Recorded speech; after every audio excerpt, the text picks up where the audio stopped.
Et c'est une entrée solennelle dans la salle du château de Prague où il rencontre le monde académique qui est réservé au pape et aux doyens des universités.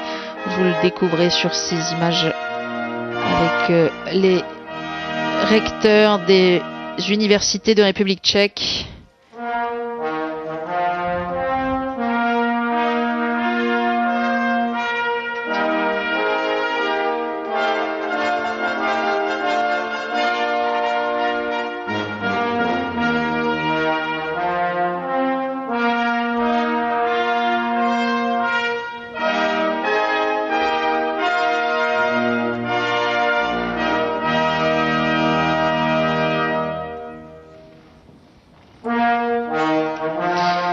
Peut-être étiez-vous avec nous, le pape vient de rencontrer les représentants des différentes confessions chrétiennes dans la salle du trône de l'archevêché. Il rencontre maintenant le monde académique. Il sera d'abord salué par un étudiant, puis par le recteur de l'université Karl de Prague, fondée par l'empereur Charles IV, qui est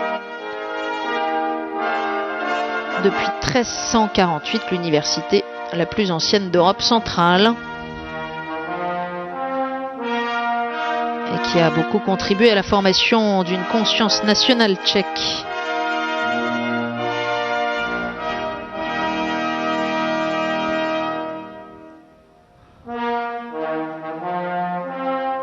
Voilà, c'est donc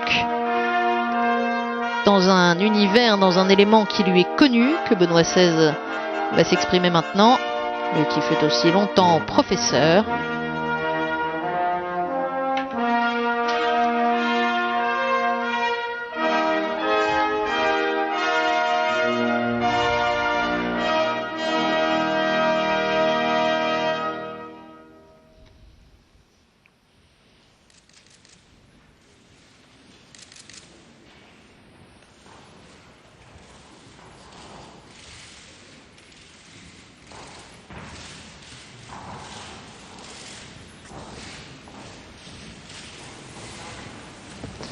Donc avant d'entendre le discours du pape aux universitaires, aux professeurs, aux chercheurs, il va être salué par un étudiant, par le recteur, et nous entendrons ensuite le chœur de l'université.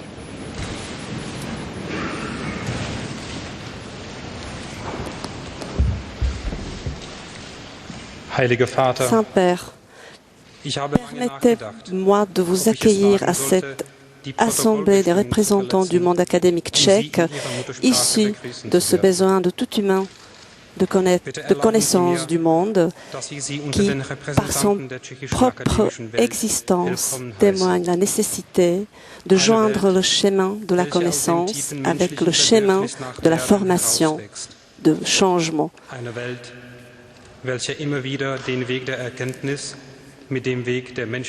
Comme si l'humain qui cherche sa voie de vérité ne pouvait pas rester dans ses pas le même.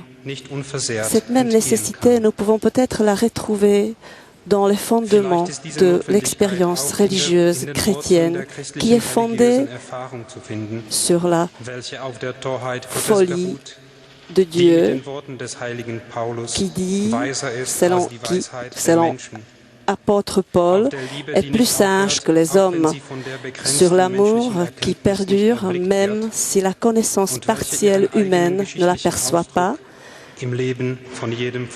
et qui cherche sa propre histoire dans chacun de nous.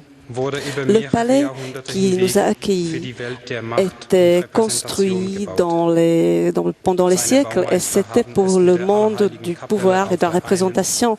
Les constructeurs ont joindre ces lieux avec la chapelle de tous les saints et par un couloir et aussi avec la cathédrale de Saint Venceslas, Saint Adalbert et Saint Guy, donc avec les endroits où à chaque fois quand le pouvoir et la connaissance humaine se rencontrent avec cette silence et avec la profondeur du mystère du Christ, dans ses bras, sur la croix, on peut lire une invitation avec une ouverture courageuse. Donc, il est significatif qu'on se retrouve sur ces lieux. Saint-Père, soyez le bienvenu chez nous.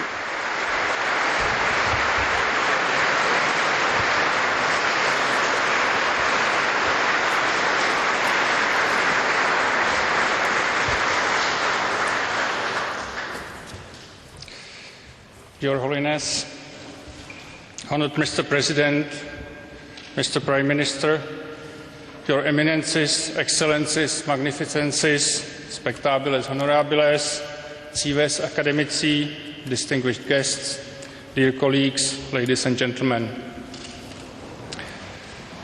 It is a very great honor for me to welcome you in the name of Charles University and in the name of the academic communities of other universities in the Czech Republic, here in the Vladislav Hall of Prague Castle. It is symbolic in this context that just by opening the door in its eastern side, we connect this hall, the place of the ceremonial inauguration of the head of the Czech state, with the Royal Chapel of All Saints, once the private chapel of the founder of Prague University, après avoir remercié tous les présents, and King Charles IV. Je remercie le Saint-Père pour cette occasion, pour cette visite. Cette visite a une signification symbolique. Dans cette salle, le président de la République tchèque donne son serment. And in this ancient city, the spiritual traditions of this country converge and meet. In the hustle and bustle of everyday life, we often forget that this Central European acropolis contains places that are strongly linked with the beginnings of our academic de la visite de Benoît XVI avec la fête de Saint Venceslas, patronne de la République tchèque, et reparcourt aussi les racines chrétiennes de la République tchèque, un pays qui a aussi d'autres exemples de sainteté, Sainte Edmille, Saint Adalbert, dont les dépouilles sont en proximité du château qui est juste à côté de cette salle. Richly spread table of knowledge.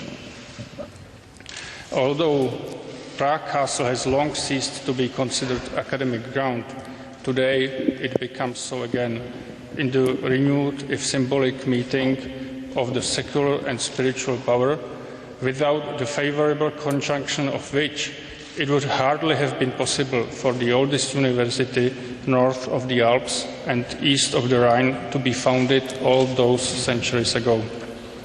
From the very beginning, it was envisaged that the university would have the faculty at the time considered the first and the highest of faculties, a faculty of theology. The oldest seal of our university, dating from around 1350, de cette université fondée en 1348 par l'empereur Charles IV.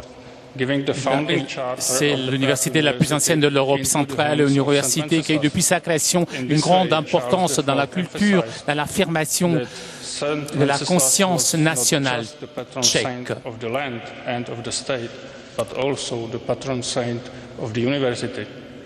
The motif of this seal thus represents the academic community as a whole, reminding us of the indivisibility of the community of masters and scholars, which may have been interpreted and accented in the following centuries in rather different ways, but never entirely undermined as a living ideal. The forms of this communication today are entirely new and modern, but it is, of course, among the positive aspects of developments since the historic year 1989 that the university has been consciously strengthening its identity, its aspiration ad universum. For example, reincorporation of the theological faculties into the Union of Prague University in 1990 is something that we see not simply as a just act of rehabilitation, but also as a way of emphasizing and realizing the integrative potential of the traditional university disciplines and values. Prague Castle is the setting for academic gatherings only on very special and historic occasions. In 1990, for example, it was here that the appointment of the first freely elected rectors of Czech and Slovak universities took place. In the same year, it was here that Pope John Paul II met representatives of the Czech and Slovak academic public. On continue de parcourir l'importance historique du château de Prague, lieu où souvent il arrive sont vérifiées des occasions historiques comme 1990, lorsque Jean-Paul II rencontra les représentants du monde académique tchèque et slovaque. And academic elites as having a special responsibility and significance in the process of social transformation just beginning at that time. One symbolic point of his speech, also important for ecumenical dialogue between Czech churches, was a reassessment of the once rector of our university, Master Jan Hus, and this reassessment was thoroughly and openly taken up and pursued in subsequent years. The experience of this dialogue may not have reconciled all the different views, but it has helped to bring all the participants closer to each other. At our alma mater, this is expressed in a lively and concrete cooperation between our three theological faculties that represent the three fundamental Czech religious traditions: Catholic, Protestant, and Hussite. In Czech spiritual history, the relationship between reason and religion, science and faith, or thinking and believing have generally been important themes of philosophical and theological thought.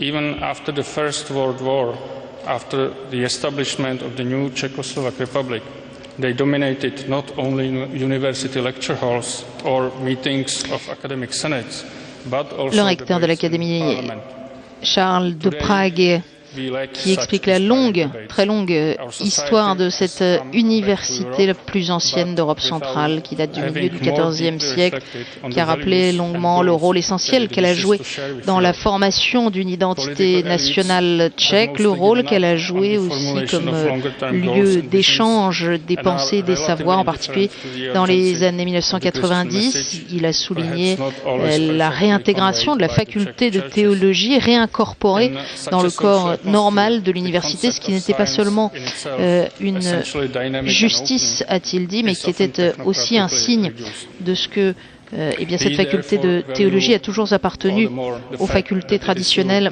de notre université. Il a rappelé aussi la visite pastorale du pape Jean-Paul II et redit que cette université de Prague est un lieu de dialogue écuménique au sein duquel on milite au demeurant pour la réhabilitation de Jean Hus, qui fut recteur de cette université. Il y a 3 facultés de théologie dans cette université, catholique, protestante et hussite.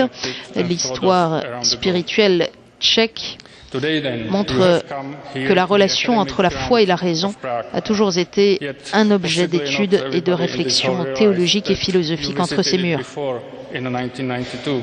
To give your first lecture on our territory at the Catholic Theological Faculty of our university. We welcomed you then, not only as a cardinal of the Catholic Church and important clerical dignitary, but especially on ne vous accueille donc pas seulement comme un cardinal de l'Église catholique, mais aussi comme un penseur, un des plus importants penseurs de l'époque contemporaine, et même parfois dérangeant, a dit le recteur de l'université de Prague, qui accueillait donc le pape Benoît XVI. Avant d'entendre le pape lui-même, nous devrions entendre maintenant quelques instants le chœur de l'université.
odpusť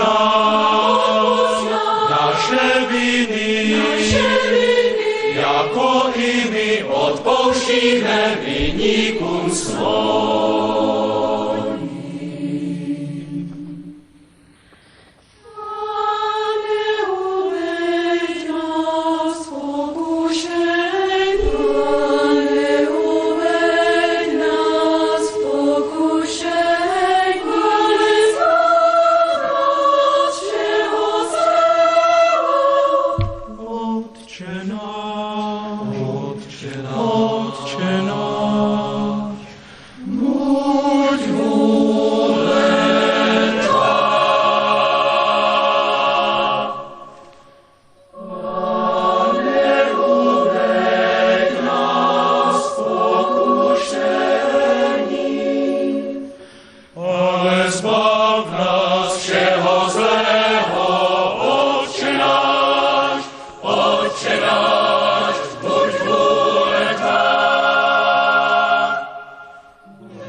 Hospodin jest mój pastýr.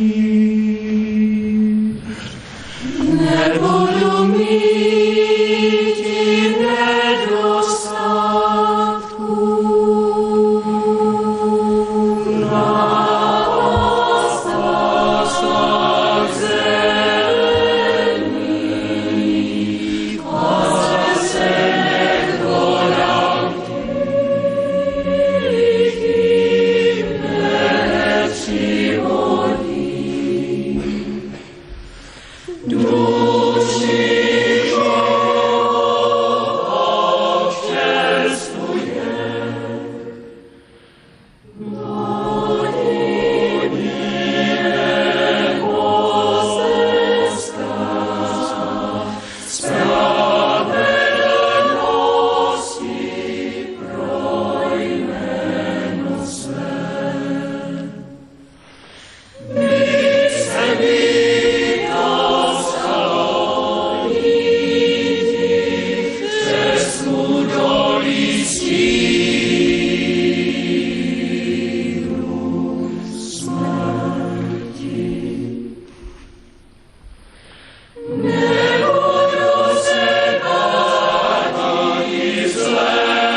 Après cette interprétation de chants traditionnels et populaires, nous allons donc maintenant, par le chœur de l'université, il faut le préciser, nous allons donc maintenant entendre le professeur Benoît XVI qui s'exprime devant le monde académique. Je rappelle, si vous nous avez rejoint en cours de route, que nous sommes en direct du château de Prague.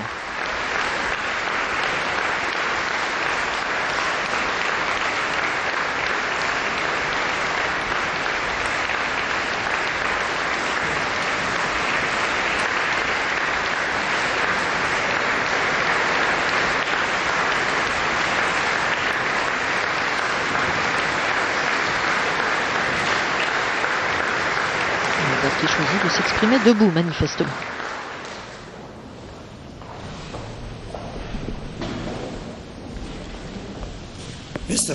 Monsieur le Président, Mesdames et Messieurs le recteur et les professeurs, chers étudiants, chers amis, notre rencontre ce soir m'offre l'occasion d'exprimer toute mon estime pour le rôle indispensable joué par les universités et les institutions d'enseignement supérieur.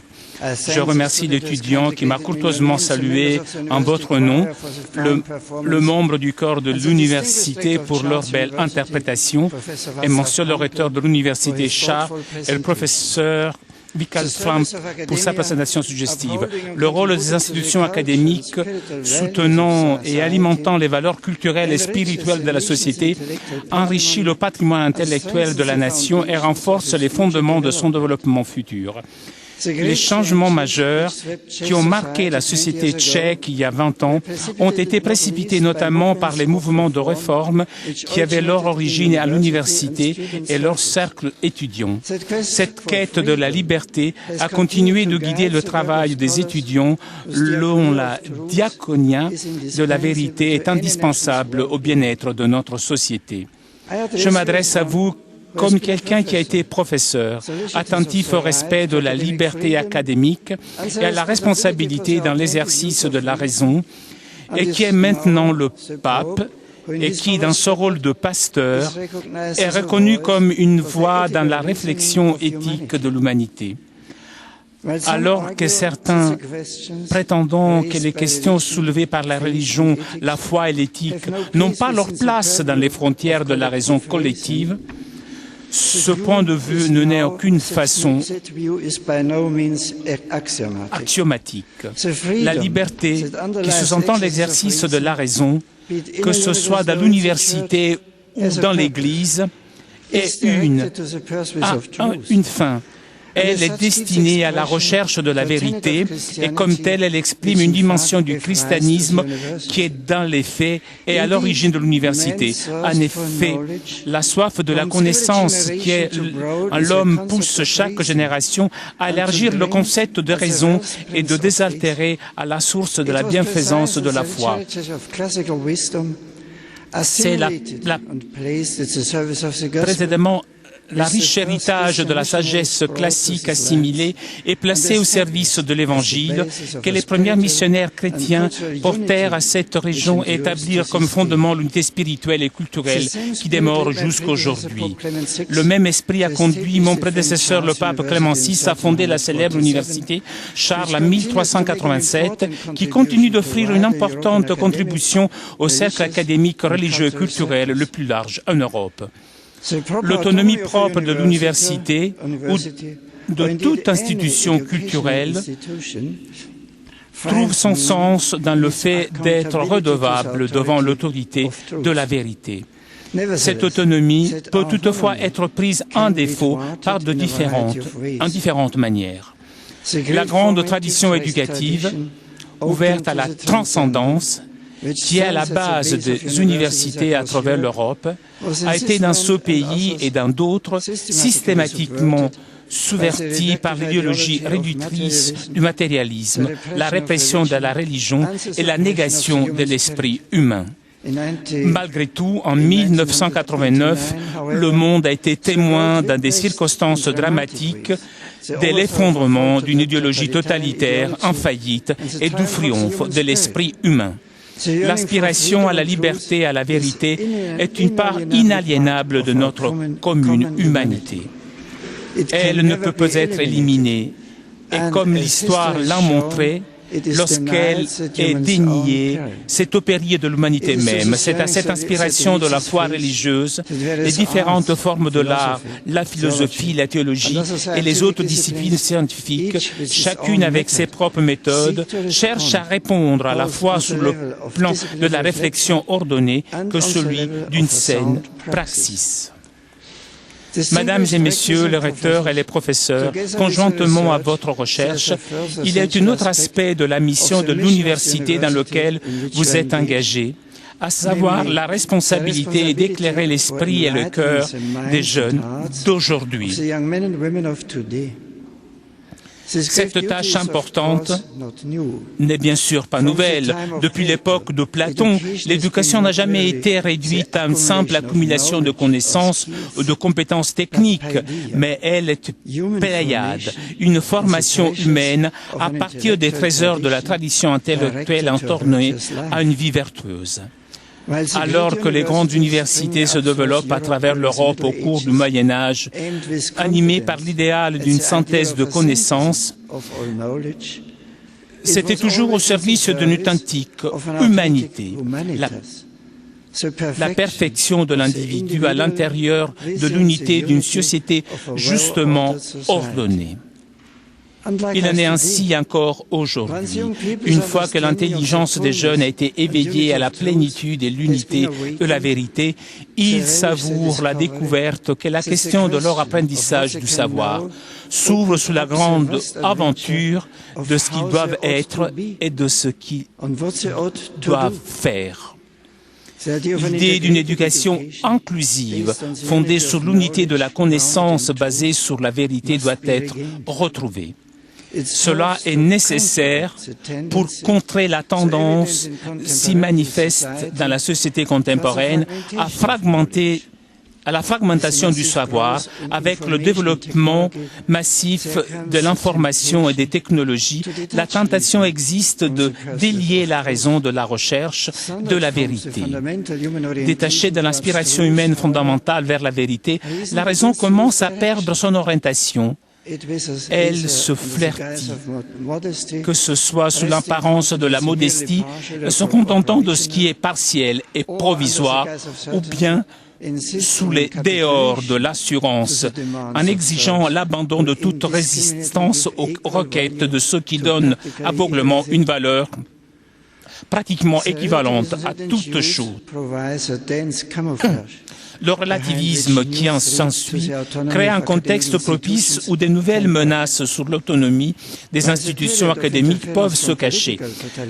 Alors que le temps des interférences de la part du totalitarisme politique est révolu, n'arrive-t-il pas qu'à travers le monde, l'exercice de la raison et la recherche académique soient plus ou moins subtilement contrainte de se soumettre aux pressions du groupe d'intérêt idéologique ou de céder aux attraits d'objectifs utilitaristes ou pragmatiques à court terme?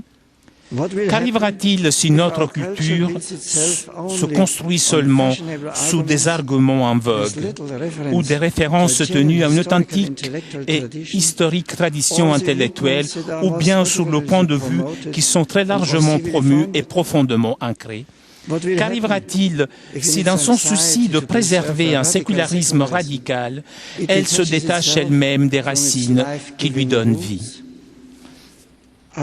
Nos sociétés ne devront pas plus raisonnablement être plus tolérantes ou plus capables de s'adapter, mais au contraire plus fragiles et moins inclusives, et elles auront toujours plus de difficultés à reconnaître ce qui est vrai, noble et bon. Chers amis, je souhaite vous encourager pour tout ce que vous faites pour répondre à la soif d'idéal et à la générosité des jeunes d'aujourd'hui, non seulement avec des programmes d'études qui leur permettent d'atteindre l'excellence, mais aussi par une expérience d'idéaux partagés et d'aide mutuelle dans les grands efforts de l'apprentissage. Le talent de l'analyse ainsi que ceux qui sont requis pour formuler des hypothèses combinés avec l'art prudent du discernement fournissent un antidote efficace aux attitudes de repli, de désengagement et même d'aliénation que l'on rencontre parfois dans nos sociétés prospères et qui peuvent affecter particulièrement les jeunes. Dans ce contexte d'une vision éminemment humaniste de la mission de l'université, je voudrais brièvement mentionner que la restauration du lieu détendu entre science et religion a été une préoccupation majeure de mon prédécesseur, le pape Jean-Paul II. Comme vous le savez, il a favorisé une compréhension plus juste de la relation entre la foi et la raison et les présentant comme les deux alliés qui permettent à l'esprit humain de se lever vers la contemplation de la vérité. L'une soutient l'autre et chacune a ses propres camps d'action, même s'il en est certain qui voudraient se détacher l'une de l'autre.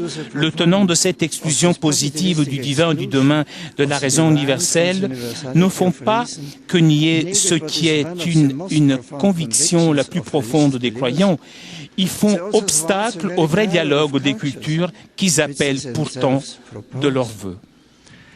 Une compréhension de la raison qui est sourde au divin et qui relègue les religions au rang de sous-culturelles, incapable d'entrer dans le dialogue des cultures de notre monde a un besoin si urgent. En définitive, la fidélité à l'homme exige la fidélité à la vérité qui seule est la garantie de la liberté. La confiance en la capacité humaine de rechercher la vérité, de la trouver et de vivre selon elle a conduit à la fondation des grandes universités européennes. Nous devons réaffirmer cela avec force aujourd'hui pour donner courage aux énergies intellectuelles qui sont nécessaires en vue de travailler pour un avenir vraiment digne de l'homme, un avenir où il puisse s'épanouir. Avec ces réflexions, chers amis, je vous offre mes vœux priants pour votre travail de recherche. Je prie pour qu'il soit toujours inspiré et guidé par une sagesse humaine qui soit authentiquement en quête de la vérité, qui nous rend libres. Sur vous et sur vos familles, j'invoque des bénédictions divines de joie et de paix. Merci.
Des applaudissements nourris, en tout cas c'est le moins qu'on puisse dire, après cette longue intervention du professeur Benoît XVI devant cet aréopage de professeurs de l'université de Prague.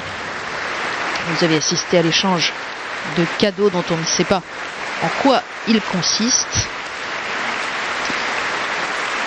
Et le pape qui, à 2 reprises cet après-midi, alors qu'il n'en avait pas parlé jusqu'ici, a évoqué la figure particulièrement populaire du réformateur tchèque Jan Hus, qui a été brûlé pour hérésie. Et Benoît XVI qui est revenu sur le symposium organisé au Vatican. Bonne initiative, a-t-il dit, pour faciliter une discussion sur l'histoire religieuse complexe et turbulente de ce pays et de l'Europe en général.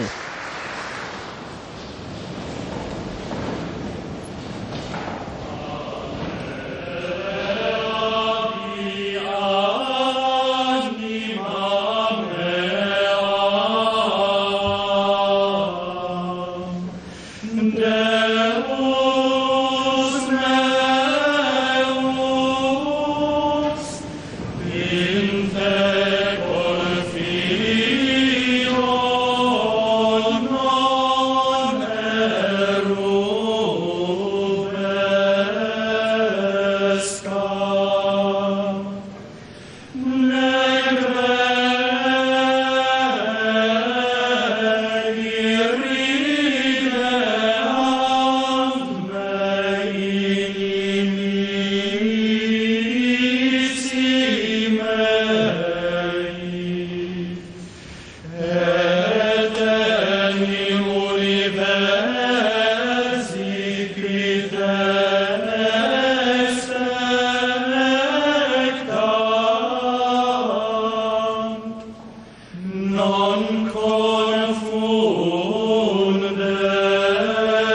Le pape qui salue un certain nombre de responsables de l'université de Prague et de professeurs présents dans cette salle. Merci à tous ceux qui nous ont permis de vivre en direct ces rencontres cet après-midi avec les confessions chrétiennes et avec le monde académique. On reviendra bien sûr sur ces deux interventions très importantes de Benoît XVI et puis on le retrouvera demain matin à 10h à Stara Boleslav pour une grand-messe célébrée à quelques kilomètres de Prague en particulier avec les jeunes et ce sera naturellement à suivre en direct. Merci à tous ceux donc, qui nous ont permis de vivre ces rendez-vous en direct et on se retrouve tout de suite un petit peu en retard, mille pardons, mille excuses, on retrouve tout de suite la messe à la cathédrale parisienne. Bonne soirée à tous, bon dimanche. Non